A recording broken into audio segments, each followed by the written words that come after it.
I found that music is kind of one of those things of longevity, and I'm still listening to a lot of the older music because that's where I feel comfortable. And when I'm listening to some of the new music, I'm not enjoying the sounds. I feel like there's this real formula in mainstream music, not in what you're doing.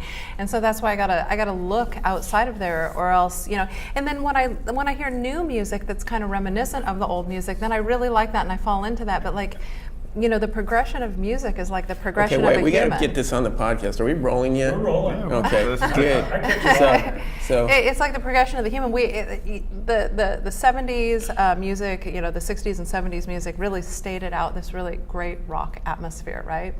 But then when we hear something that's reminiscent of it, then I really like that, but then I don't want to just hear that. Like, where is music going to go? We need music to progress with people. And this new formula type thing that I hear in popular music drives me crazy. I don't feel like my brain is growing. I feel like it's hearing the same thing with some different words that I can't quite understand. And that's easy for people. And I think people need to they got to push themselves to not be easy. We got to move into the future, which is, you know, like expanding our minds and becoming more. So music. Yeah. It's a great place to start. Well, pop music is basically fast food music nowadays. Yeah. Isn't it? It's just really processed. It's like it's really, you know, it's all made by producers. Really, they just get a singer and vocalist and people that they feel are talented, and then they throw them up on, you know. Well, and up on social media and everything else, and they do have it's funny you're saying that because they actually do have a formula. They actually know, like they research this stuff, like what are the keys and what are the you know.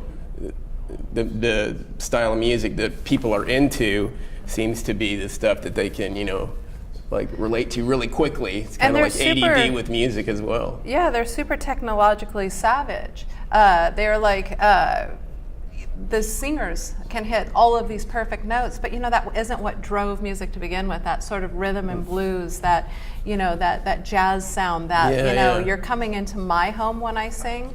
Like, what happened to that? Now it's just very like technical, and it's beautifully technical, and they're beautifully capable. But like, there's a little bit of greatness in something that's not quite exact. And so when we're doing humans, when we're genetically engineering humans, like perfection probably isn't the goal. No, we need the mistakes. Yeah. You know, the mistakes make it original. That's what I think anyway. And you got now they're actually really. You can make as many mistakes as you want. They just correct it in the studio with auto-tune and all kinds of stuff. There's not really a lot of great singers out right now. There's not. Like in pop music, like in you know, the stuff you hear on the radio, really regular pop music. There's not a lot of great singers because they're just manipulating their voice in the studio. Well, it seems like there's a parallel with that in social media too, because you see this on, like, what people portray on social media isn't really them. You know, it's this like beautiful picture of a life that they're living. Yeah. It's their representative. It's not really them. Yeah, and it's an algorithm too that this is the formula that works, that captures the most people. So here's what's happening with music too. Here's the formula that works, that captures the most people. So it's that lack of like realism, of like connection, and I think that's the challenge of this new era that we're in. Absolutely. But I think people are going to figure this out. Well, technology doesn't always make things better. Make it quicker sometimes, but not always better. Right, and yet people consume it in mass quantities, you know, so, you know, every, you know, car you get into to get a ride in London has this music playing, and I can't tell the difference between one song and the other, but people seem to be enjoying that, you know, so I think that it's something that we need to look at. So why do most people enjoy this sort of homogenous sound? Maybe it's not really pushing emotion, but I've always been into that, whatever the art is, it's pushing an emotion. And I feel like it's important for people to do that, you know, but I guess people don't want to be emotionally manipulated by everything they listen to. Me, my song list, the things that I listen to, it takes me on a journey, you know. Oh, see, that's great. That's what you want it to do. That's what I want to do as a DJ. Like when I play, because I play mostly underground dance music, so when I'm doing that, I want it to be a journey. I don't want it to be the same, you know, even 4/4 beat the whole time. I want it to change up. But, you know, I mean, the funny thing is I have all this technology when I'm in the studio to make things perfect, but I'm always trying to find out a way to not make it perfect. I'm always trying to find a way to get off the grid. So when we're looking at things like, gene editing and gene therapy for the future, we think of the perfect future. We think of the disease-free body, and I think that is understandable and acceptable. But when we look at perfecting things, I guess, there's probably a whole group of people who would like the certain aesthetics of perfection, and then there's the rest of us that probably want to have our own creative ingenuity into our future, and I think that makes it really exciting. So today we'll work on disease, tomorrow we'll work on maybe phenotypical issues, what you look like, how you express yourself. Oh, wow. And that leads us to music and art. When life becomes art, which arguably it already is, right. But this gives us an extension into that art. Yeah. That's beautiful. And then you're right. Art is, to me, the ultimate manifestation of our life and who we are and expressions as humans, for certain. So first of all, crazy. It's so awesome that you're here, Liz. Thank you for taking the time. We're super excited that you're here. But let's talk. So you're famous for having changed your genes. So first of all, how did you do, because I think you didn't do the CRISPR technique, which I think is the most common way that people at least think about gene editing at this point. Right. So what was, what's the process, what was your journey that got you where you are today? So let's talk about that. So the journey, why does a person take gene therapy? Why would I and why would my company embark on something like this? Well, in 2013, my son was diagnosed with type 1 diabetes. I had already been working in the regenerative medicine area for a couple of years. I saw the power of these new technologies. I saw that we let people die, we let kids die, because we don't want to use what's considered experimental medicine. But I would say that that's incredibly unethical to let people die without the use of technology, when in research we have decades of research that shows that we can reverse aging diseases, we can reverse childhood diseases, we can affect the organism, we can create model organisms that live longer and healthier predictably through gene manipulation. So in 2013, after my son was diagnosed, I looked deeper into the area, trying to find what was happening at a deeper level. What could we actually get to humans? What can we take from bench to bedside, and what does that mean? Right. We created BioViva in 2015. It took a couple of years to find out what the industry really needed. Henry Ford famously said, if I asked people what they wanted, they would have said faster horses. Right. And we saw that. We saw that image of people don't want another small molecule with a bunch of off-target effects that treats a symptom. They actually want to cure these diseases. And we thought that in order to launch the company, we needed some human results. We had two gene therapies that we were looking at. One was a telomerase inducer, which means it lengthens the caps at the ends of the chromosome, therefore creating more healthy cell divisions for the organism. It's called a biological clock, and as these telomeres get shorter, you're closer to the end of your lifespan. So this gene therapy actually reverses that time span and gives you more time. So we were really excited about that, and it had decades of research. Nobel Prizes had been won on the back of that, and some really great research had come out showing that the things that we had feared that maybe it would cause cancer and things like this were just not true. The other gene therapy actually had been used in humans already, and it's a myostatin inhibitor. The gene is called follistatin, and it increases your muscle mass. Okay. And I can show you some great videos of kids before and after they take this therapy for muscular dystrophy. So not only do we want this treatment out there for children with muscle wasting diseases, but we want it out there for an aging population, because that's one of the main things that targets the aging population that they first see in a phenotype of an older person is muscle atrophy. Right. They give up the house with stairs, they stop carrying their groceries, they stop playing tennis, and we really want people to be out there and active. So we thought, let's get this into a human, and when it came down to it, I was the CEO of the company. I think that drug companies should take their own medicine if their therapies are that good, and we embarked on... That would be a beautiful thing. Wouldn't that be great? Wouldn't that be great? And you won't see that too much. Yeah. So we ordered the therapy. We had to wait months and months for it to show up, and then I took the therapy. Okay. How much, what was that decision process like for you? My son has a chronic disease, right. So every day, he has type 1 diabetes, and they call it a manageable disease, but anybody with that disease in the family knows that every day he has highs that can put him in a coma, and he has lows that can kill him instantly. I have a constant reminder that time is really short. And most people in the world, they sort of live not believing that this clock is ticking and that their diagnosis is coming. So, by the time you're 65, you'll be running not one aging disease, but you might be running 3 or more aging diseases. And those would be things like heart disease, dementia, cancer, chronic kidney disease, things like that. And because the aging process is running this multiple damage to the cell that is coming to these diseases. So what you end up dying of, they'll generally put one of those diseases down, but these bodies are riddled with several diseases by the time they die. And I'm just very aware of that. We spent 2 years studying death. And so time is of the essence. We really need to get out there. We need to act if we want to see these technologies in our time. But the process was both riveting and exciting and hopeful. Because you're the first person to have done both of these, as far as you know. Okay. Yeah. Okay.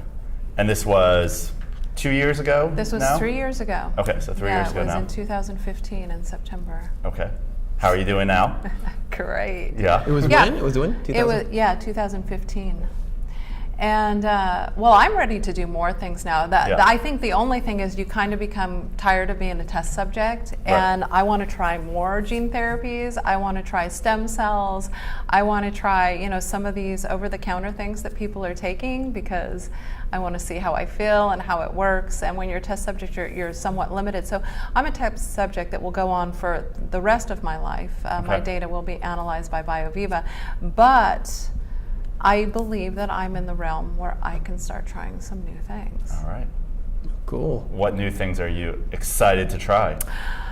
Well, we're, through our partner company, Integrative Health Systems, we're launching several gene therapies, and right now we're offering 4. And there's 2 very exciting gene therapies that we're offering outside of the first 2 that I took. One of them is called Clotho, the goddess Clotho, Tell us about Clotho. Weaves the thread of life. Clotho is an amazing gene. It's regenerated kidneys in animal models over and over again. We think it could potentially get people off of dialysis. That would be the hope, but we have to wait and see. It also stimulates regeneration in the body. It stimulates 2 genes that are fibroblast growth factors. One is FGF21, and this is a gene that's extended the lifespan of mice, and the other one is FGF23. And what they do is they stimulate regeneration along with Clotho, and it's great for your skin, good for your organs. We think it might be really great for brain function. And so that's what it shows in animals, and I believe that there's enough people right now who have chronic kidney disease that could really use this therapy.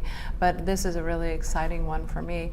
The other one, so we're actually looking at probably 10 gene therapies to launch, but we've got 4 out now. The other one is PGC1 alpha, and it decreases, it's a mitochondrial mechanism. It actually helps the mitochondria. So it works with biogenesis, and it stimulates the mitochondria. It kills the mitochondria and gets rid of them that aren't functioning, and gets the mitochondria that are functioning up and using their powerhouse stores in amazing ways. And so your mitochondria, think about that, that's like the energy of your cells. That's what's giving your body all the ATP energy that you're running off of. And when we look, we're going to talk about this one later today, but when we look at studies, we used to think that high metabolism meant shorter life. So for instance, if you look at a mouse and you look at a human, the mouse has this really fast metabolism. It's about 7 times faster per weight. And it lives only 2 years. But it just so happens one of its very close relatives, the bat, tapping on the table. Oh, now we're getting into the animals I love. The bat, who has the same metabolic rate as the mouse, but has wings, has an upregulation and overexpression of PGC1 alpha, and it lives to 41 years. Okay. So Wow, okay. it busted the myth that metabolism That is a myth that actually controlled. I remember hearing like mammals have a certain amount of heartbeats or something like that, like 30 years ago, and so your metabolism, once you had a certain amount of heartbeats, they all kind of died the same way. So yeah, that's very even cool. what they teach kids. They're like fast metabolism, fast little heart rate, and shorter life. But that's not, in fact, it's all in the genes. Yeah. Wow. And everybody's talking about mitochondria right now. Like in the biohacking, world, like people talk about that all the time. I mean, obviously you're like the ultimate, in my opinion, one of the ultimate biohackers right now with what you've done, but what's coming. Yeah. But these things are things that people can already do. Like you guys already have this to market. I know that not in the U.S., but so our exclusive partner actually is already open for business, and the doctor can see you now. All right. Oh, okay. Yeah, we're the first company in the world to have consensual use of gene therapy. Okay. Wow, really? Yeah. Okay. Consensual use. So I want to ask you about, because you travel all over the world. I mean, where have you been recently? You've been... This month I was in the Netherlands meeting with the Dalai Lama and asking him, trying to get a sign-off on gene therapy, and we got it. I saw that on YouTube. I did too. I want to ask you about that experience. Yeah. First of all, what was that like, just meeting the Dalai Lama? That's like... It was really neat. Yeah. He's super funny, and that's what you don't expect. You sit down, and he's basically cracking one joke after another, and the panel lead said, we polled children under the age of 15 and asked them if they wanted to live to 150, and she said about 50% of them did. So she said, Your Holiness, what do you think of that? And he was like, they want to have more sex. And then he laughs, and a Muslim girl sat next to him, and she said, what do you think that there's meaning to suffering? And he said, you believe in Allah, ask Allah. He said, I don't have a God, so I can't, I have no one to ask. About him. Yeah, and so it was like really quite profound. And so by the time they got to me, I only had the ability to ask one question because they were out of time.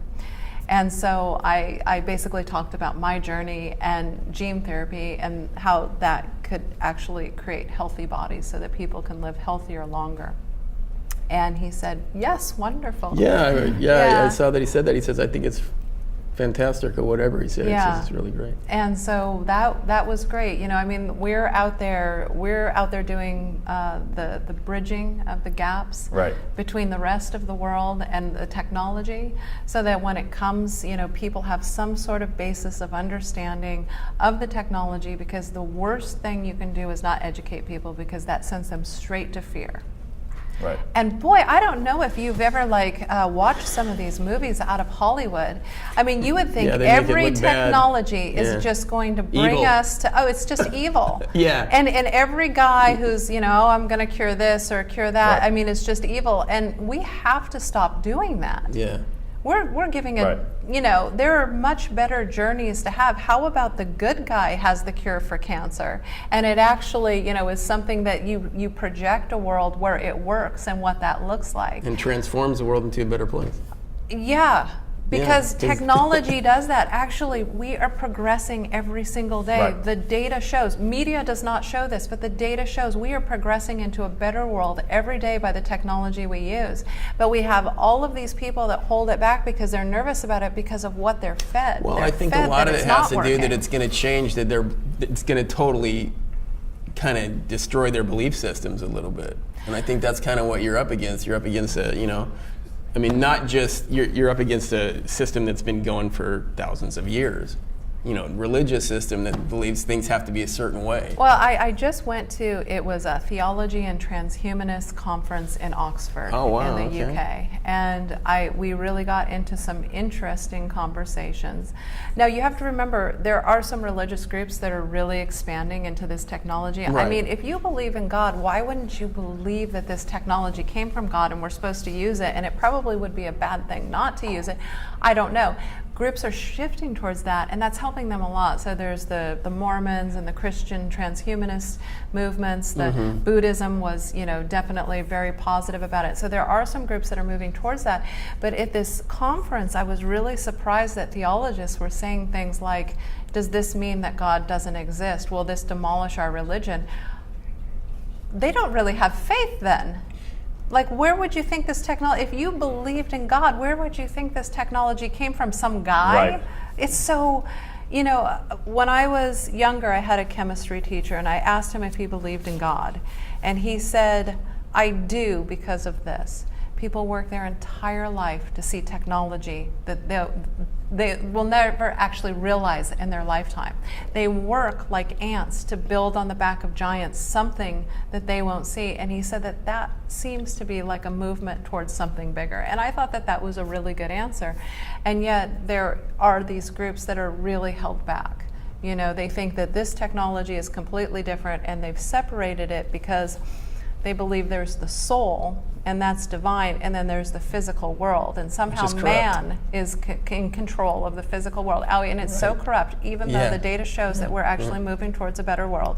And then the soul that you can't explain, and they've separated the two for, I think, safety purposes, because if you can explain one but you can't explain the other, then maybe they don't coexist.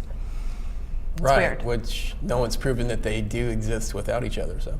Right.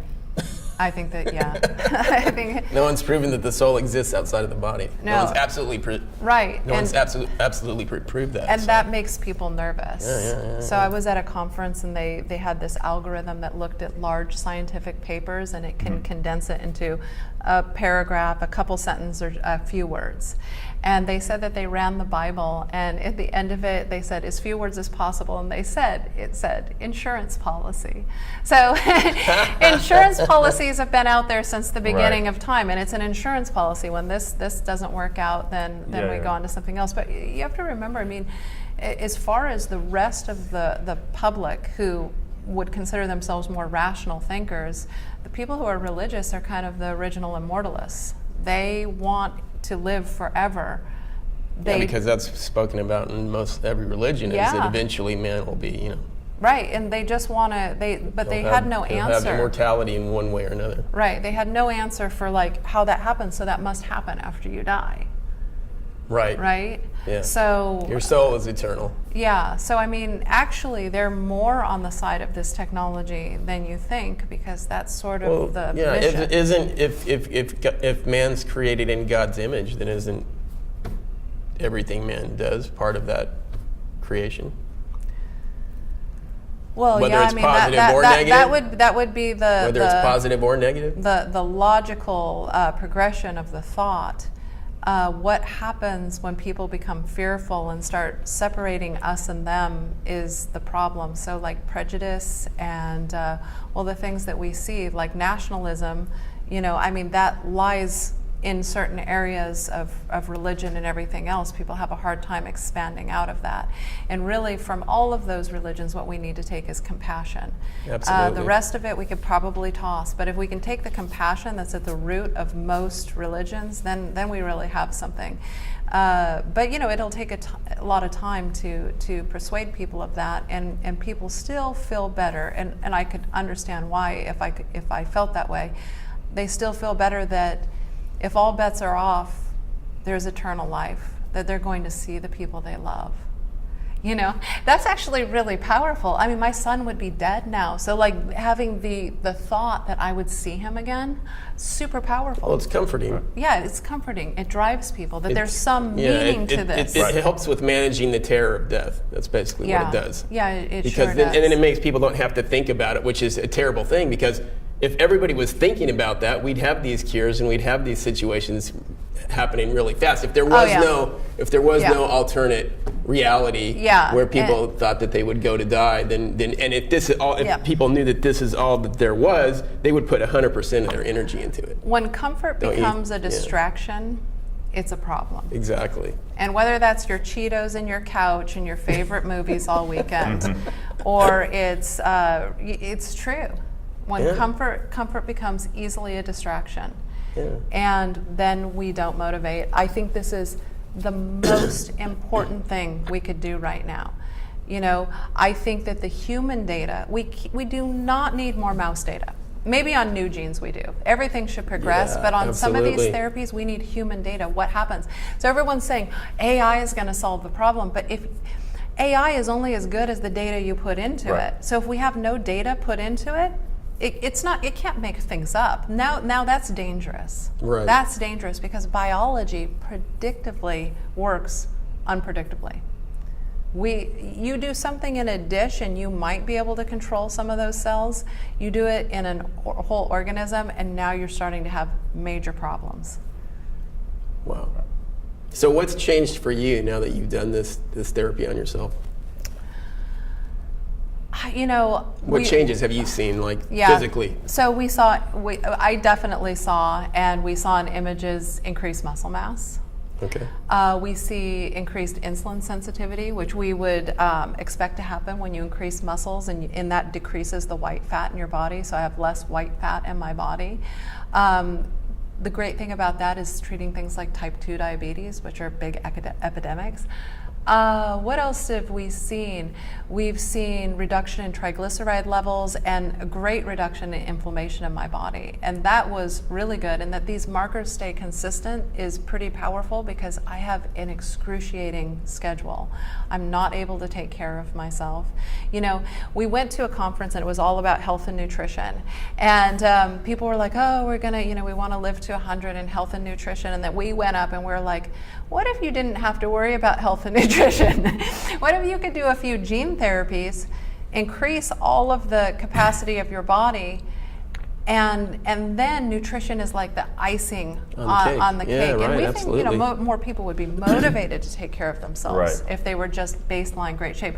If you take somebody who's 250 pounds and you're like, get off the couch and just go running, that's really actually very difficult for them.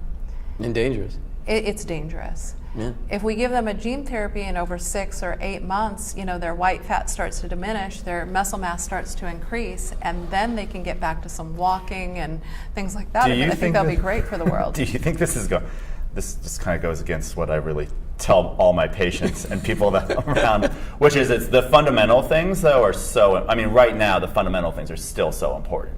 Oh, absolutely. How you eat. Oh, that's moving the first thing not you going can do. running marathons necessarily, but just moving your body. Being physically active. Being physically active. Yes. I have a strong philosophy, and being a huge advocate of the things that you're doing, that life is for living, and these are we ultimately still need to be responsible for ourselves. Do you think this is going in the direction of, hey, I'd probably be very happy too if I could eat chocolate cake every night and do those things without a concern. Well, I think that actually people will start to hyper-regulate, but what they need to do is get their bodies under control first. Right. So, you didn't go into this as an unhealthy person, though. No, I being inactive, I grew muscle mass and lost white fat, but before I did the gene therapies, I ran at least 25 miles a week.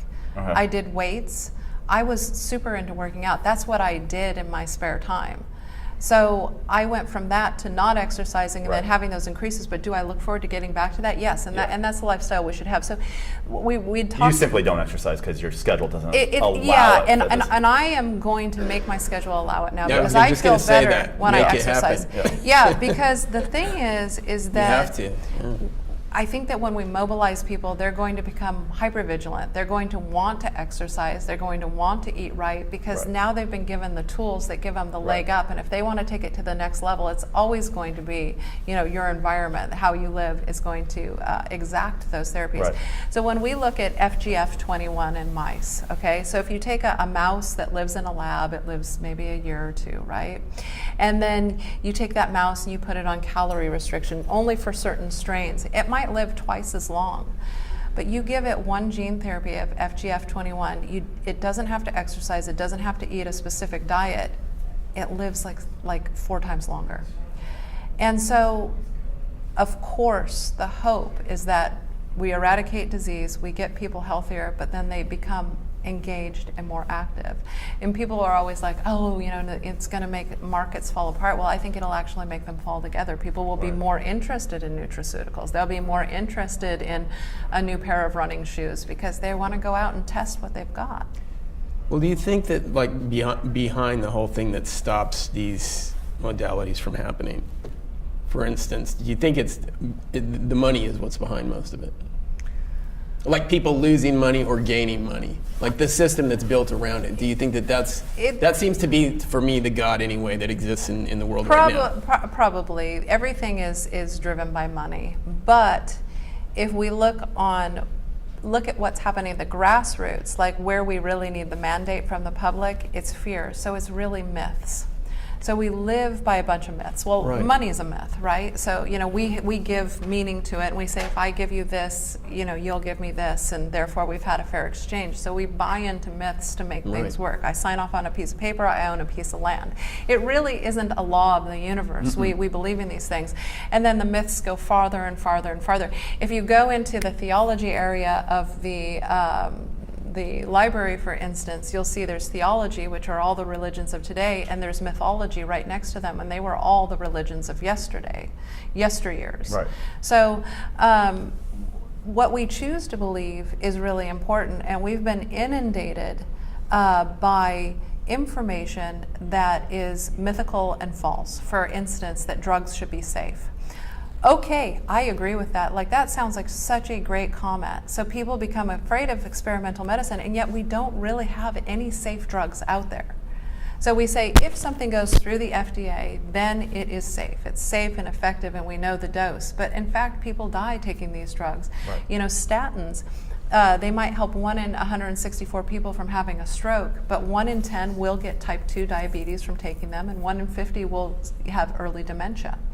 These things are not talked about. You get a pamphlet. That's the money push. That's what I mean, kind of by the money push behind it. Like whoever's got the most financial backing is the one who gets the thing. Yeah, so gets it done. I'm not saying that you should stop taking statins, because if you're 1 in 164, it might save your life. Right. But what I'm saying is that we have to get rid of the premise that not only drugs, but all of life is safe, because it is not a safe endeavor. And in order to make a better world, we're going to have to take some risks. And we've become so risk adverse. Right. We can't go that way. That's not pioneering the future. And well, that's why people, that's why I've been saying you got to create your own future. You got to create your own future, not wait for someone to give it to you. Yeah. I love when you talk about creating. Yeah. Because that's the truth. And when you talk to people, often you can hear the millions of ways they sabotage themselves. Like for me, I may not be running 25 miles a week, but I run through the airport. Like I do and I won't let other people carry my bags, and I'll try to hold them up, and stuff like that. I am exercising, but it's like a different thing, because you can't sabotage it. You can't say, well, I'm traveling, so I can't do anything. Oh, no. You do as much as you can. Exactly. You do as much as you can. And I think that we need to sort of help people progress into that the time is now, and this is really their life, and if they want to get involved, time is of the essence. Yeah. We can't talk about curing disease if we're not actually moving towards doing that. So everybody wants a cure for aging. I've met people all over the world, they all want one. But then when you start talking about treating patients, if they'd like to take a therapy or anything else like that, people become really risk adverse. But they're 100% guaranteed to die. And if you wait till you wait till that last minute, the chances of a therapy being successful is even more reduced. More difficult. And at the end of the day, it's still self-empowerment is such a critical factor in that. I mean, when you talk about being the creator, like being the creator yourself is the ultimate self-empowerment. It means you're responsible, right? You've taken total responsibility when you took this therapy. It was a very self-empowering thing, and I think a lot of what you're talking about, what you see with people, is they're so disempowered, and so it's up to somebody else first of all to make that decision. So you see things like these new therapies, and it's just disempowering things if you haven't taken responsibility already for your health. Well, yeah, and you don't even know anything about them, and you do have to become educated. So we don't, our company, BioViva, doesn't sell gene therapies. The other company does, but they do not sell what we would call civilian technology. Right. It's not just doled out to average people. It's really called a health investor technology. People need to come in, they need to learn about the therapies, they need to talk to a doctor, they need to sign off on a lot of potential negative outcomes. Sure. It's kind of it's more of the pioneer type. It's more the type of people who are not only looking to create a better future, but they're looking to be a part of an experience. Right. Right? And so they may be helping themselves or they may be helping future generations, but it's a special type of person. And we don't just want everyone to come through because we want most people to get right. the predictive technology that they're looking for. But the reason we would start now is so that they can get that within their lifespans. Right. Right. I mean, it's kind of the equivalent to the people who first came to America, right? Like, here they are, they're coming to this new land. And there's a world of opportunity. It's also a world of complete, I guess, danger from that side. And you talk about the fears, and so. Yeah, and think about it, very few people compared to the human population got on that boat. Right. The real pioneers, the people who are really interested in spearheading something new is probably only in the single digits of percentages of right. the population. But the rest of the population will happily follow once right. there's known outcomes and I've good always said results. the masses aren't the ones that get anything changed. And we get really strange things. We're always starting at the wrong side of conversation. So people whom I know wouldn't just take an unknown therapy are already saying, won't this just be for the rich? Right. You know, they're already concerned, and yet they're not really the candidate who would participate in Sure. the early technology. It really is the risk takers that do that. Yeah. Yeah. Wow. So what do you think is the things that are going to hit the market the soonest? Well, so we have several things through our partner that's already on the market, and what we've actually done is more than what gene therapies are on the market is cost. So if you're interested in regenerative gene therapies, those are the gene therapies we're looking at. We're looking at gene therapies that should work in most people to cause regeneration and help them with specific issues. Upregulating the cell's ability to clean up damage, right? So when we look at something like that, we're looking at technology that might come in several different genes, but how do we prove that those work? So we just hired a bioinformatics team. We've got a great big team now that's actually working on our back end of how we'll figure out if these gene therapies work and what's actually happening in these people. That is one really good thing that you need to do. But you also need to look at the therapies specifically, and you need to design those for each person. So we're doing genomic counseling. What genes do you already have, and then how are we going to show that these genes work? So it's kind of a complex process that will lead into technologies with more known outcome. And did I answer your question? Yeah. How far away, I mean, just obviously it's a prediction, like how far away do you think this is really like going to be for like the masses? Oh, yes. And I mean, because we're at where we're at now. Okay, so people can actually do this now. But yes, it is right now yes. for the extremely rich. Yes. Like, I mean, Well, here's the thing. This is what I meant to touch on with that. It maybe isn't just for the extremely rich, because what we've done is work with the partner companies. We've worked with protocols to look at organ-specific gene therapies. So, okay, so not everyone can come in and spend $1.5 million for a regenerative medicine gene therapy that tries to target all the cells in the body, which we know right now we're going to fall short on, right? That's a lot of money to spend for an unknown outcome. So what we've done is we're actually looking at organ-specific therapies that take therapies that would be over $1 million, it gets them under $100,000. And the truth of the matter is, if we can't regenerate a kidney, if we can't regenerate a liver or a cognitive function, we're in trouble. Right. So using cost-effective therapies, we can get a lot of people interested and in through these gene therapies, and in a cost-effective way that more of the population, a much greater number of the population can afford. And if we do that, if we are able to regenerate, like I said, just a kidney, then more people are going to get on board for whole body treatment. Right. They're going to be like, okay, now we want to start driving the numbers there. So do you believe, because this is what I believe, do you believe that it is our destiny to manipulate our genes? Like, do you believe that because you know that I believe that we're the creator, okay? We create our own future, we create our own destiny. So do you believe that we are meant to manipulate our own genes? Absolutely. I mean, to not do that would be foolhardy. We're given the blueprint. We've been manipulating, I know we do, because we've been manipulating the plant genome for hundreds of years. Exactly, and they're already doing it. Yeah, we don't, like, when people talk about GMOs, everything we eat is genetically modified. There is no tomato that looks even like what we call an heirloom tomato in nature.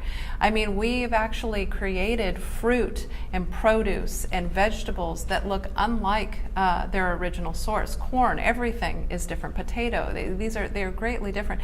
And we did it through splicing, which is just gene modification. And then we chose for the plants that we wanted, and we went on from there. Every year, you're genetically modified by viruses. We get gene therapies all the time. When we get immunizations, it's a form of a gene therapy. So us just taking control and actually manipulating the genes for health is just logical. So what do you believe? What do you have a afterlife? I always wanted to ask you that because I never asked you that before, so I want to know, do you believe in an afterlife? I always say I believe in all the goddesses. All the goddesses? The ones living? Well, actually, that's really interesting, because when I met with the transhumanist Mormons, they believe that they are gods and goddesses, and they believe that then they just transcend to being that somewhere else.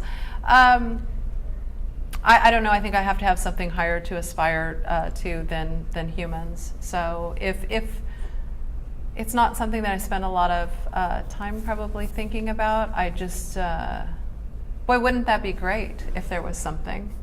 I know that, but I don't know. Yeah, it's kind of like for me, it's kind of like a shot in the dark. I guess that's why I'm so, people call me an atheist. I don't know if I'm an atheist. I just know that I have a lack of a belief in God. So yeah, like I have a lack of a belief in afterlife. I'm not saying that there isn't, but I just it's really, really, really hard for me to believe that, because just what I see, and it's hard for me to believe that there's a God that would allow so much suffering to take place. Yeah. And allow people to feel as horribly as they do every day. I meditate, and I love meditation, and it's probably the closest that I get to feeling really interconnected, and whether it's with my own mind or something else. I mean, I love meditation, and it feels fantastic. But those are questions that I just can't answer.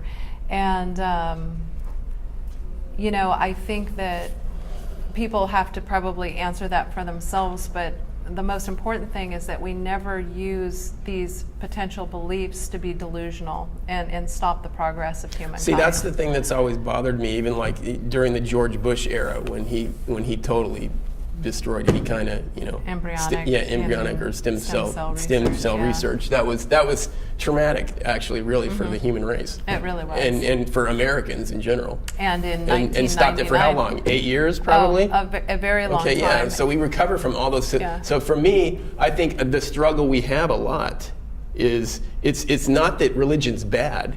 It's just that the people that believe in it want to stop anything else from coming to the forefront, it seems like, for me. So kind of in a way, we have this, we're fighting against trying to get people to accept it into their belief system. Yeah, well, I mean, misinformation causes all sorts of problems. Absolutely. And fear, and thinking something is true, and that's why it's a really slippery slope to have beliefs that aren't based in fact. Because, which we all do. We all naturally do that. But it creates a world where we think that we're making these sort of interpolations into our life, and we might be making really bad decisions. So, do you want to do something just because, you feel good about it? Well, there's a lot of probably pretty negative things that you could do that impact the world negatively just because you feel good about them. So we probably have to be careful of what we do based on feeling and move forward into other ideas. And so maybe going back to these conversations, it starts to break down bridges, and it gets us even farther away. Everything that we talk about how we're different, gets us farther away, and somehow the world needs to come together with something that we agree with. Well, I think it's really, I think that's why these kind of conversations are so key right now, right? Because these beliefs come from an era of thousands of years ago, usually. It's primitive almost. And but they really were probably the philosophy in their day. Yeah, you know, their absolutely. religion provided a lot of answers to a lot of questions in an era, and we're humans. We want answers, yes, and guidance. Yeah. And we're going to form beliefs, so there's a reason things are formed beliefs. The danger, I mean, to me, the danger is that when those beliefs and those philosophies, we've now transcended into a completely different era. We know our knowledge base is nothing. I mean, even 30 years ago, you take a person from 30 years ago and you implant them into this world that we live in right now, and it's drastically different. And so these and I think more and more people are looking to have these conversations and expand this conversation so they can implement new beliefs. If humans were perfect, I wouldn't want to genetically engineer them. and the truth is that we're not. And if we didn't have religion, we'd have other things, because actually what religion is human nature. Yes. So what we have to do is kind of like split these things apart and pull the pulp from the seed, because this sort of belief system, you, me, we believe different things, and now we have something to fight about, isn't just religion. It's a human problem. Religion didn't pick up out of nowhere. It came out of the human psyche. And so actually looking at it and understanding why we build these myths and this divisiveness in order to have sort of control over our group or a consensus on something that we all agree on is really the problem. Right. Well, I think it's also hard to get human beings to believe in each other, because they've lied to each other so much for thousands of years. Well, and that's one of the human traits, right? Is the ability to pull a lie. And there's actually they study Which children. kind of like explains religion. Yeah, and children are when they say they start to lie, it's a sign of intelligence. You know, they're pulling the wool over you. They're starting their white little lies. I didn't eat the cookie. The cookie magically escaped, and that's actually a sign of intelligence. So we have to learn to live within the parameters. And I think that even as much as the technology, the whole world, almost the entire world, except for people really against technology, agree that we want to cure dementia. They agree we want to cure heart disease and cancer. Absolutely. I've never met anyone who doesn't want to do that, but when you switch it into aging, which is the way to cure it, you cannot cure cancer without curing the aging body, right? Because the cancer goes up exponentially after 65. It goes up like 80%. There's this time when you're young that you're at a higher risk of cancer, then it about flattens out, and then it goes way up. And those aging cells are driving this phenomena of out of control cell Well, it has growth. to do with the immune system and everything too, doesn't it? The immune system is failing, so it's that damage. So the immune system's more damaged. All the cells that are laying around that aren't doing anything. And the other cells aren't Zombie signaling. cells. And then all of a sudden you've got this situation. Well, we can all agree that we want to cure those, but when you start talking about curing biological aging, it just takes people into an area where they're uncomfortable. Now you're saying they're sick. Now you're diagnosing them. Now you're saying there's something imperfect about them. But the sooner we can embrace that, the sooner we can get on to the reality of the matter is that we have a lot of work to go, and we have to Absolutely, do because that seems like that's the thing that's what I said before, the thing that, even primitive religion, or the fact that, it seems like also that people are updating their religion. Okay, this, this is, Jesus 2.0 or whatever you want to call it. They're updating it every year to go along with technology, instead of letting technology kind of, yeah, exactly. Yeah. And so, to me, the funny thing is that it's always like, before Jesus was in the clouds, God was in the clouds. I'm just speaking about the Christian God right now, but God was in the clouds, and then once we could fly planes, we realized he wasn't in the clouds anymore. And then, okay, well, he's up higher in space. Well, once we went to the moon, then we realized, okay, well, God's not there either. So where is he? So they keep putting him farther. And then now he's in another dimension. Now there's always somewhere else. Now the new thing that I've seen, I've been kind of shocked with by really smart people, is the fact of this whole thing that we're in a simulation now. Oh, yeah. And isn't that, but really, Yeah, Liz, well, don't you think that that's actually just another form of religion? It's just another higher God even? Well, and I always say... another unanswerable question. Yeah. I mean, because it's just like, it's the same thing. Someone else is in control. We're not in control. Right. I always say once there's a book, it's a religion. So atheism has a book, it's a religion. Exactly. Right. Like, so I think that the most important thing is that we just embrace that this is what people do. So humans need patterns, and that's what makes us somehow feel comfortable. So if we can stop fighting those patterns and like try to break into what we can all agree on, Right. Which is health, what we can all agree on. Controlling our patterns, right? Like it's still taking empowerment of like, okay, this is the pattern that I'm going to live. You've changed the patterns in your body. But if there's always literally. someone else in charge, I'm going to be the devil's advocate a little bit. If there's always somebody else in charge, when are we going to take full responsibility for what we're doing?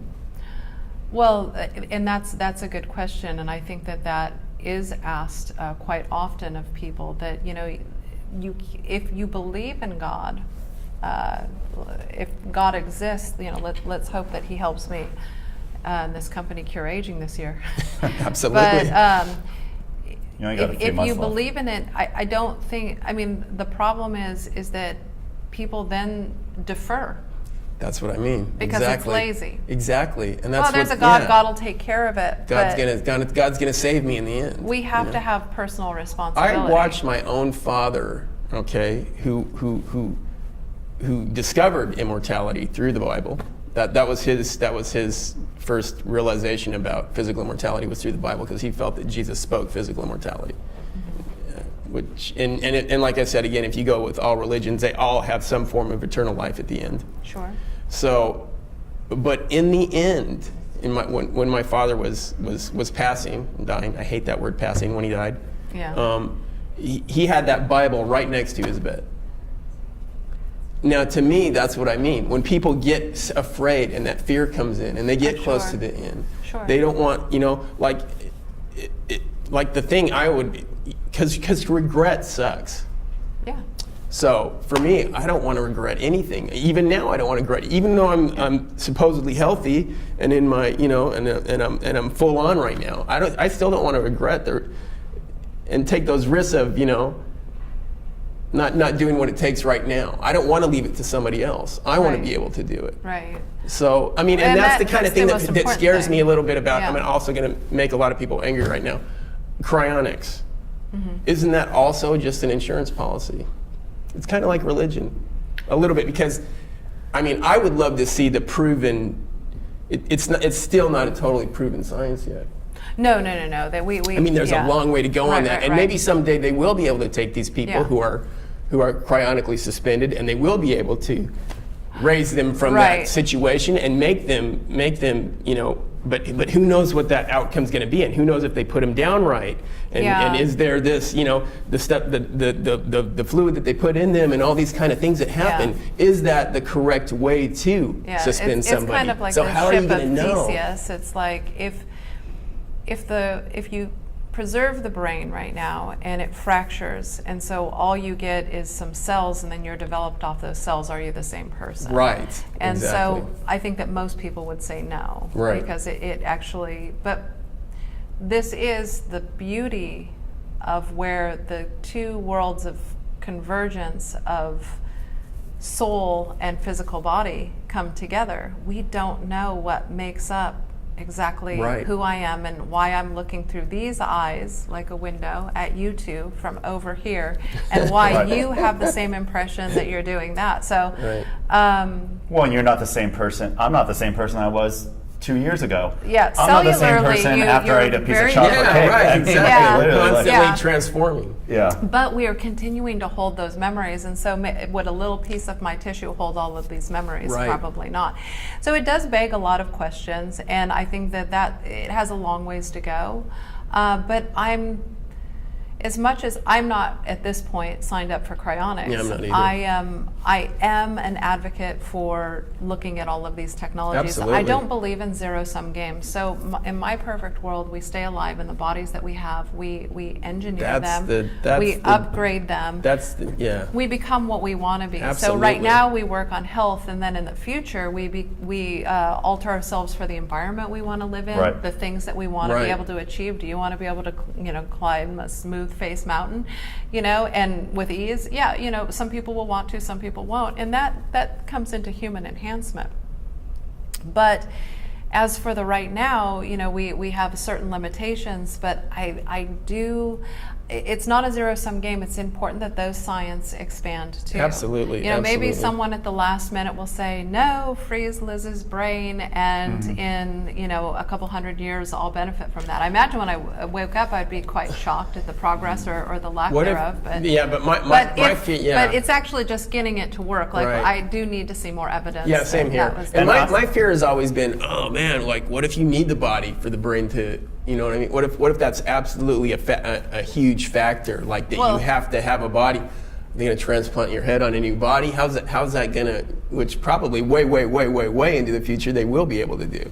Yeah, so to put the head on a totally different, because everybody's freezing their head, a lot of people. Yeah. If Not you everybody, talk to but a lot of people are, and I know they hate that word freezing. I'm just messing around. I don't know what they hate or not. It's suspending. I know everybody's freezing their head. Everybody's got their thing, but they are just suspending their head. But I do like the sense why is that? Why do you think people just want to suspend their head instead of the whole body? Like the Buddhists would say, like your memory and your emotions come from all over your body. Right. But we think of it as being, a brain and a central nervous system. And so probably the reason we think that is people can lose their arms and legs, and yet they still have their personality. And people can take, injuries to their spine and not be able to feel anything from here down, and they still have their personality. So we're assuming that like your consciousness is the brain and central nervous system. And so I think that's why we'd want to preserve that. And again, it's really cool technology. I mean, hopefully it works out, but now they're finding out that, a lot of what's going on is in the gut. Oh, the microbiome. Mm-hmm. So actually, so your genes are outnumbered by a multitude of times by your microbiome. So what we used to think was like the human genome and like, we rule the world. Actually, we are, an aging microbiome is something to look at. So that's something that we'll need to look at in the future. What's the difference between the aging so if we balance the microbiome, can we, restore a body? These are, incredible questions. We are not what we thought we were. Yeah. We thought we were one organism with a bunch of cells, but it turns out that we're millions of organisms. See, that's the thing. And we rely on these. And they rely on us. Oh, yeah. We're just a vesicle. We're a little universe. So couldn't it just be, I'm just saying, that because we're this little universe, that we think there's another bigger universe that's outside of us. Anything could be. Yeah. Because in a way, I feel like once we totally discover this universe, which is the inner universe, because we're always looking for the outer, we're always looking for somebody else to, if we really discover the inner universe, I think that's where the missing key is. And that's why I love what you're doing, because you're going into that universe. That's a total exploration. Yeah, one of the just as important as space exploration. Omics we're looking at is the microbiome. Who are these little guys that live all over us, and what guys and gals, and what do they do, and how do they affect us? But even just the cell is still vastly unknown. I mean, this is, I just read a great book. It's called What is Life? Well, what is it? Is it the ability to self-replicate? That's a cell. Is it the larger organism that benefits from it? How did we go from single-cell organisms to a stomach, which is a bunch of cells that serves one function, that hooked up to an intestine, that hooked up to a liver, that hooked up to, it's actually really fascinating. And some people think that life is the simplicity of just self-replication, which DNA can do with the right tools all on its own, without a cell. And some people think that it's actually the mass movement of a superorganism group, like humans in general, and that life is the existence of an organism, not just one. That would be near extinction, but many. So it leaves an area for debate, and it leaves an area for speculation, but just going in and controlling what happens at the cellular level and getting a gene therapy in is, these are the funny thing is, my father, and even I remember Jim and my mom Bernie speaking about this stuff way back in the day when I was a little kid back in the early 70s. I remember them talking about cellular connection and cellular awakening, and they were speaking all these things even before science was around. They were talking about how my dad would say, yeah, you have to have a cellular awakening, and I couldn't totally understand what he was talking. But now, with all the scientific stuff that's coming out, I realized that he kind of had like this, he had this prediction in his own mind about, like he had a premonition that at the cellular level was where immortality is. Well, yeah, it certainly is, and so that's to be discovered. Yeah, that's one of the beauties of telomerase induction is, in a cell, in a dish, we can create almost an infinite expansion of those cells. And, right. and so that's, that is sort of that ability. But remember, those cells die and turn over all the time. So like, what is life? It's this, even when we're talking about our body, we have, hundreds of cells dying right then. Right. It's like this turnover and this ecosystem. We don't want those cells to just go on. We want them to have healthy cell divisions and move on. And so when you start looking at that, it's kind of a deathless modality inside the body going on all the time. Or a rebirth. Yeah, or a rebirth, right? Because they're kind of like a clone. I feel like, and one of the reasons it keeps me going is that I think constant change is what's inevitable. So I think change and immortality and life extension are one and the same. Like if you stay the same, you have to change. You have to change. I feel like your personality has to change, your belief system has to change. Like what I believe this last year, I don't even believe this year. Like I've totally changed my thinking, everything around it. So for me, we need to be changes. So that's kind of a rebirth in a way for me too. I think that the future of humans is change. Right. So when we look at people as they get older, they start to lack dopamine, and it really does affect their desire for change and new things. And it's amazing to me. We have to, the future human is going to do many different jobs. We're going to have to retrain. We're going to have to be prepared to be very flexible. We're working into a climate change. This is drastic. The last 2 summers in Seattle have been completely smoked out by forest fires. I mean, there's no sun, really penetrating this dark veil of smoke. Trees in my yard that are indigenous to the area are dying. Right.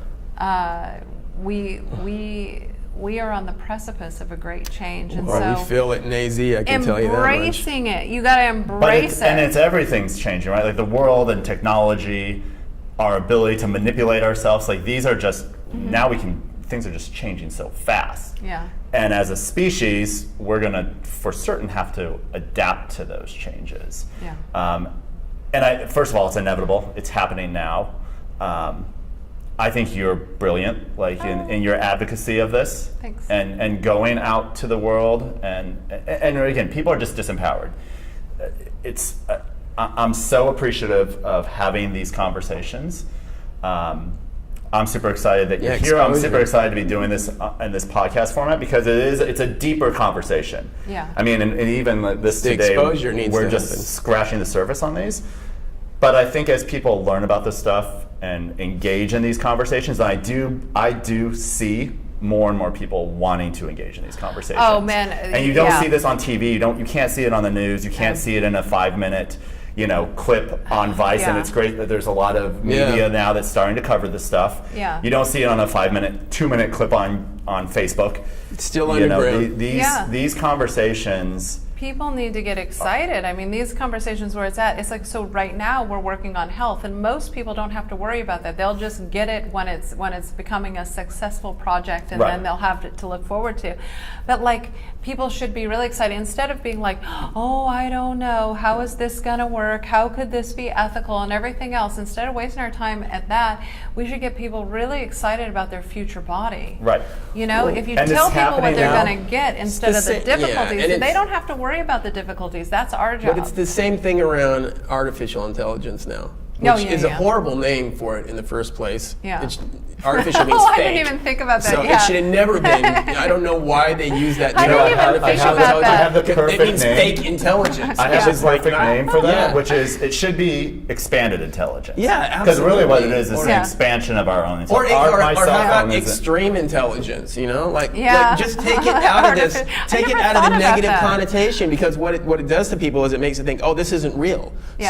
So what's Or happening? it's separate from yeah, me. but It's an artificial. All AI is. Yeah, is people it- don't like But artificial. AI is an extension of the human consciousness. It's an extension of human beings. Okay, without human beings, Yeah. first of all, without human beings, there are no computers. Right. Without human beings, there is no artificial intelligence. There is no. Yeah. We create and manipulate these I things, think so that they're not that's going to why- take us over. I think that's why people are afraid of them. Exactly. It's because it's an extension of the human mind. And we just Right. talked about how humans like to lie, right. how humans like to make things up, Right. how Right. humans like to threaten you to internal damnation if you don't believe Yeah, a right. book. And so And we're all protective of our own minds and our own. You know, this Yeah. is another thing with artificial intelligence, and really this world's transforming is just, okay, how much am I really now exposing myself to my computer, to you? Right. Oh yeah, you're these algorithms are starting Yes. to learn things about us before we know Yes, them about before- us. But that's great. That's a good thing. So yeah. when you have some sort of factual data that comes out from the data that you put in, that's really great. I think that what people are worried about with AI is that this is technology developed by faulty humans. Right. And we already know, I just read a book called Weapons of Math Destruction. Yeah. I've seen that. And it's these algorithms that we use to run companies and how they exploit workers. And workers, might be closing a shop and opening a shop because the algorithm has shown that they're the best person for it. They live the closest. They might as well turn around. It's not taking care of that people have lives, that they might have children, they might be caretakers of elderly people. Right. It ensures that people don't get loans that are from certain demographics. It essentially, without any human manipulation now, we ensure that the poor stay poor and the rich Right. get richer. And those are the algorithms Yeah, that there's human no ran emotion in it, that's because why. they tried to de-risk things. They tried Right. to say, okay, well, based on a loan, we're going to type in your information. It's going to have your zip code. Then it's going to pull up everywhere you've lived. And if you've lived, in some really poor neighborhoods for they're gonna certain judge period you of your based on life, that. we're going to reject you because Right. we're creating a new failure rate. Right. Whereas you used to go to the bank and you talk to somebody and you might be able to talk them into, I've been from a bad place, but I'm really ingenious and I'm really going to make Well, this it's a new work. type Now of prejudice. It's a new type of It's prejudice. definitely a new type of prejudice. And that is when we take something that is supposed to be intelligent and it actually just perpetuates oppression. Right. And these Yeah, that's- algorithms yeah. are working on people's Well, lives every day. and I do, But in I a do way, think it's the yeah. real fear. But But this in a- is the real fear, and it is good that people have these conversations because the real fear is that more and more that will happen But- as this technology advances. Instead of this technology being used, whatever, to support, create yeah. more and more joy and happiness and. Well, In that's still the general, system, though, isn't it? technology does that. In Yes. general, And it is the way the world is moving. We are moving towards progression, but we also know that these same algorithms are holding people down in countries that we might not accounting for in that data Right. because they're already what we Well, call OECD countries. They're already the top producers of the world, and so we may not be taking account of the people within our own ecosystems that are considered a grand first world country ecosystem, and they're being punished and hurt but still in general technology is progressing. But that's basically still though the system. They're looking for these kind of things. A lot of these companies, they're looking for things that are going to make it easier for them instead of easier for everybody. De-risk. Yeah, so we're exactly. de-risking in Exactly. every way. And so if they're you're going to looking- give so it's out all- loans, it's still profit margins. It's still they're wanting to make their it's Yeah. still the money is God thing. But ingenuity is something that you don't account for in these algorithms. That's what I was just and gonna so, say, we were just ingenuity. talking about, I was talking to the guy who drove me here yesterday, and he was telling me how some of the neighborhoods around here used to be really bad, and they used to, have these drug dealers and stuff. And it's like, The truth is, some of these guys who had worked these crime networks are massively brilliant, but they're never taken out and said, you know what, we're going to put you in an entrepreneurial position. Right. We don't want you selling drugs anymore. We want you selling this other shit. Those guys they'd be moving stuff. Well, look they at the would, guys you know, who've already come out of that, like say for instance, popular people like Jay-Z and some of these other guys who've come out of that system. Super motivated. And they're like, Super brilliant. they're geniuses. Yeah. But that just goes back to the whole thing of how, like, oh, free will's a bad thing. You know, in religion, a lot, free will's kind of a bad thing. And I don't think it's a bad thing at all. Free will is a good thing. Yeah, we need to have the ability to really cast this net. We have to, you know, I mean, it's so redundant, but we have to get rid of our prejudices. We have to get rid of our sexist premises. We have to Absolutely. realize that each one of these human bodies is a capacity to actually work towards, you know, saving the world, saving the planet, creating great technology. And we have cut out so many minorities in this country. We've cut people out based on sex. And then we've also we have this whole punishment system for the white male Caucasian, and the whole thing just feeds into, we have, you know, the fastest group of opioid addiction and death from it is, you know, in suicide is now white males. Like, we're just really making everyone sick. We got to figure out how we can come together, how we can come to terms, how we can actually help these communities that have been held down by, they should be offered free education. They should be offered all of these advantages because they have brains. They are really intelligent. These people that are surviving on the fringe are scrappy, and that's exactly what we need in industry. We need scrappiness. Yeah, and I absolutely believe these systems have to fail anyway. I believe even the systems that are in place right now that are running the world, they're going to fail because they're not really set up for everyone. They're not set up for everyone. Well, yeah. So do they have to fail or do they have to transform? Well, I mean, but that is failing. I mean, for me, in a way, and you can put it in any way you want to put it, but I like transform. But for me, but people only understand. Really, they only understand the failure. Well, and I think they understand the failure you because learn a lot from it, exactly. And right now, so let's just take the United States for instance. We have a failing system. Oh, we have, you know. Okay. I just, so you know, it's not. It doesn't look like it's progressing to me. It looks like it's a 180 reversal. Another great book, not to be a library here, but it's How Nations Fail. Exactly. And you know, what made the United States so incredible was the spreading out of resources, the ability. Now remember, that wasn't to all groups, unfortunately, but the spreading out of resources. You can own land, you can start industry, you can do all these things.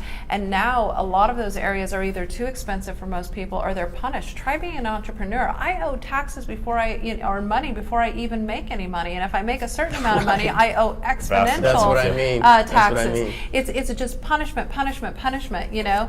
And from the book How Nations Fail, it does appear that we are on the trajectory for failing. That's what I mean. And hopefully instead we will pivot, and that is what most good companies do in countries and companies. Out of everything that fails, there's always something that transforms in that. Absolutely. But I would love to see less failing and more transforming. Yeah, I mean, so you look at a country and I think that we fail each other every day. I think the human race fails each other every day by creating systems that keep people down here and other people up here. Which just is religion in a way too, because the people up here is where you want to be. Boy, you want to be this God. This guy's going to attack religion the whole time. I'm not. I think it's great. No, I'm not attacking religion. No, it's the same thing. I'm exposing the failings in religion. I don't think religion's necessarily bad. I just think that there's failings that are there that keep us separate from one another. When we were talking about gene therapy, so gene therapy is an umbrella. Underneath it is gene editing, it's gene episomes. What we do is we put in a gene that's an episome. It's outside of the chromosome and it just functions on its own. Gene editing, you go in and you edit the chromosome. Right. You insert or delete a gene. And there are other gene therapies that insert genes into chromosomes. But when you're talking about religion, we're talking about belief systems, capitalism. Communism, socialism. All religions. These are our culture. It's our. Well, they're embedded. That's like the real religions. There's a though. superset These are the real of religions. culture, right? And belief then there's systems all are of the comfort, like what we were talking about before. Religion, like believing in a God, or whatever, or not believing in God. Those are comforting belief systems. Yeah, but the real systems that are in place, the real religions, they are money, separation, these kind of things. Money is not that a everyone big driver. believes in, because I don't believe in it, you don't believe in it, you don't believe in it. But those systems are there because a lot of people do believe in them. Yeah, and belief, creates a reality, right? Yeah, absolutely. And so when we talk to groups who are more socialist, they'll say, how can you charge for therapies, or how can you charge to analyze Exactly. the data of therapies? But actually, private industry is what makes everything happen. And Absolutely. we have to stop acting like that's a dirty thing. Right. Absolutely. Because if I have to go out there and nobody likes me unless I'm offering free therapies, which no one can do. Who could afford it? That's you not gonna can't, happen anyway. You It's just can't not. do that. Yeah. You can get them inexpensive over time when they're predictable. Right. You could get them like immunizations in The masses, some 30 yeah, years. Absolutely.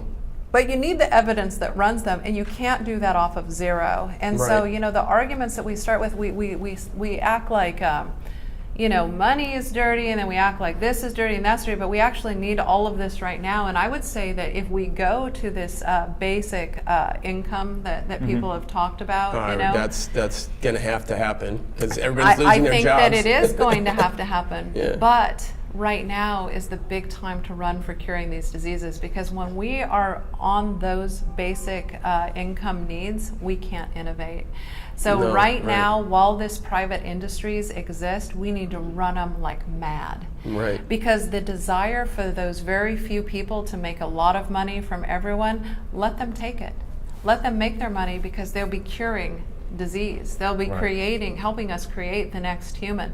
Let them have all of that, and let's consider that an asset to development. And the thing is that people say, well, won't this just be available to few people? Well, the truth of the matter, down the road, we wouldn't be here if it was going to be. Why would I be talking to you guys? Yeah, Why right. would we be public about this? We'd be talking in a back room going, Exactly. okay, well, how do we run People, up some money to... The things that you really make money in are the things that everybody needs. Yeah. That's what it really comes Well, down to. So in the long run, no one's going to stop something that everybody wants, Well, that and everybody needs. someone and everybody who- wants to be healthy. Everybody That's wants to right. live great. Everybody. And someone who's really famous right now, I could have the same phone that they have. Mm-hmm. And some kid in Bangladesh could too. Right. We're Which really wasn't the case spanning out 20 years ago. technology. Yeah. So Absolutely. Remember those big giant phones that would cost thousands of dollars? oh yeah. No one and people would get out of their car and you'd be like, oh, that's so With amazing. like 20 Great pounds. big antenna on top of the car. Yeah. And then people start just putting this fake And if you had antenna a on car to phone, look if you like they had one of it. those car phones and a phone, you were like, wow. Yeah. I think progression's inevitable. It's Yeah. how quickly we can progress, and what systems do we put in place to. Yeah. And how fair is manifest it? that Well, progression. the thing is we can't sit and worry about, so how fair. So we have therapies now through our partner. They're too expensive for many people in the world. Right. But the people who are coming first are taking the risk. Right. They're pioneering the technology, and they're paying to do it. So they're in a paying way, they're paying for all these other people to have technology later. I don't Right. find anything insulting about that. Yeah. Except for I wish I could get it to everyone, but they wouldn't want it. They'd be like, wait a minute. Right. Yeah. I don't know if I want to do this. So let's wait till they know they want to do it, Well, and it's affordable. yeah. But look at this. So if we're looking at organ-specific gene therapies, and we can get them under $100,000 right now. But look what's happening in the regulatory system. There's 3 past gene therapies. The cheapest gene therapy is over $600,000. They just passed a gene therapy for $850,000 in the U.S. for a rare form of congenital blindness. Wow.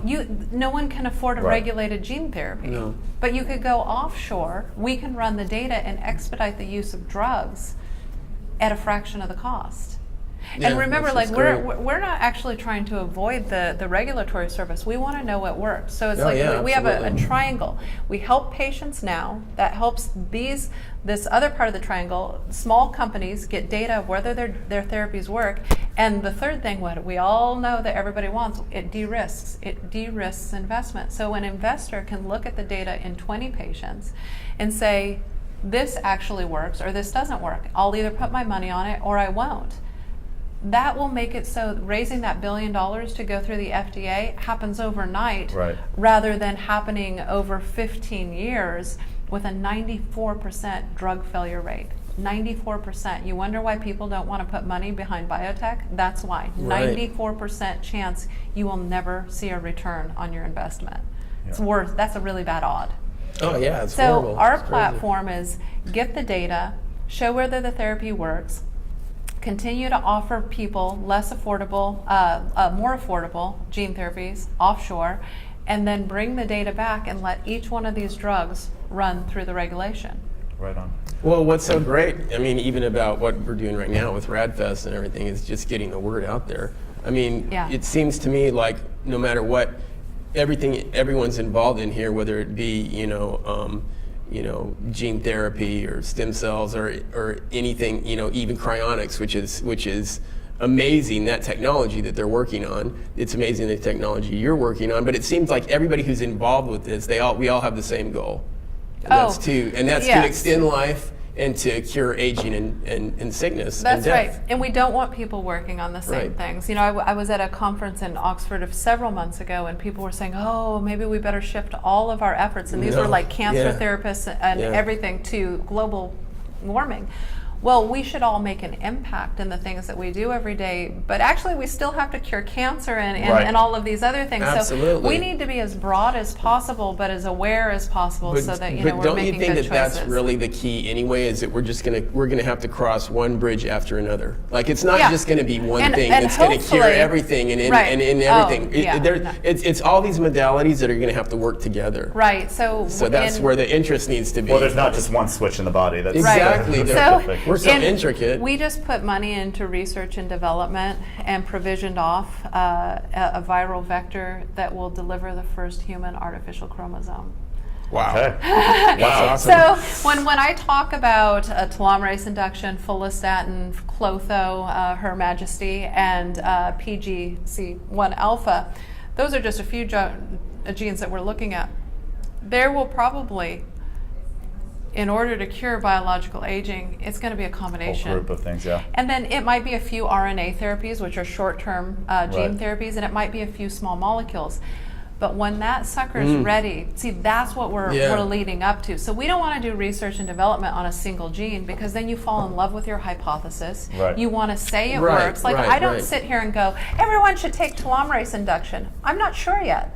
I want to see what happens See, in a that's bunch the of thing. patients. That's the thing with a lot of these modalities that are happening right now. I don't know if you watched Bill Maher. It was a funny segment he had where he does his new rules thing or whatever at the end, and he talked about all these people who do all these diets. And a lot of them die young. And they're all dead. Yes. He was reading off Yeah. one book after Yeah. another. It was intermittent fasting. It was Yes. so many things that they No, were it's and every really one of important. these people and Don't not only fall did they in love die, with your hypothesis. Right, not only Don't did they do die, it. but they died young. Yeah. Right. So lot that's of the them that's the supposed to- thing they're supposed about to extend their BioViva. lives. It's made it really weird for investors, because they're like, wait a minute, what's your One drug? day you're here, then you're Well, it's like, what's your drug? Well, actually, our drug is the meta-analysis on a whole bunch of regenerative genes. Right. And our eventual drug, we're a company in for the long term. In 15 or 20 years, we want to be delivering the first artificial chromosome, but we have to get data on each one of these. So one company does telomerase induction, the other company does Clotho, the other company does FGF21. And what we want to do is see what happens when you do these, and how do we combine them, because that's the drug company of the future. right. We combine it, and then we combine it specialized. Let's say you have some rare form of hemophilia B or something like that, and also we want you to regenerate. But then you also have this recessive gene for some problem that expedites heart disease. So we have these regenerative genes that we believe will create homeostasis in a body, but then we add a couple for you. And that's the modality of the future. It's not going to be a one size That's fits all. fantastic. Right. And we can deliver it at one time. That's what you want. Absolutely. Right now with the gene therapies, especially with AAV, which is the most used gene therapy, we can only deliver a tiny snippet of a gene. We look for the coding area that we're trying to create. We just put that in there, and it barely fits with a promoter. A promoter is what tells it how many times to make itself. Okay. And so with this sucker, we can just take the payload and put it in. Wow. Okay. And so that, woo, So that's coming. So yes, and we don't want to fall in love with the hypothesis that this vector will work, but we have every belief from what we've worked with it in the past that it will work to do that, and we hope that it does that in the long run. And maybe in the future, even nanotechnology is going to help you do that, right? Well, remember, gene therapy is nanotechnology. Right, but I mean, like, even with the little robots. Oh, yeah. There'll be other ways, hopefully, better ways to get things in, but still, viral vectors are the number one because they are so And of course, good things that we probably Absolutely. haven't thought about yet. But there may be things that we're bombarded with all the time, like neutrinos that we don't realize could be delivering little gene sets or something like that. Microbiome or all these things. Yeah. Well, you're I knew this was forefront. not going to be enough time. No, it's never No. is. It never is. So It you have never to is. promise to come back Yeah. Oh, sure. whenever of course. available. Of course. We'll Absolutely. talk about other things. Yeah. Thank you so Oh, much. yeah, we didn't even get into music totally yet. No, I know. And actually, is I another was thing. just asking you about your music, but the thing is that when we talk about religion, when we talk about music, when we talk about governments and how they're run, we're really talking about the same things. Patterns. Absolutely. Oh, yeah, totally. And how that plays out. And so Totally. really understanding those patterns will help us understand humans better so that we understand how to communicate better. And so that's what I spend a lot of time thinking of is how do we communicate these ideas, get them through as quickly as possible so that people can adopt and feel educated in these areas that and look into it deeper, obviously. Yeah, it's a brilliant way to look at things, for certain. Yeah. All right. All right. Thank you. Thanks a lot. Yeah. Awesome.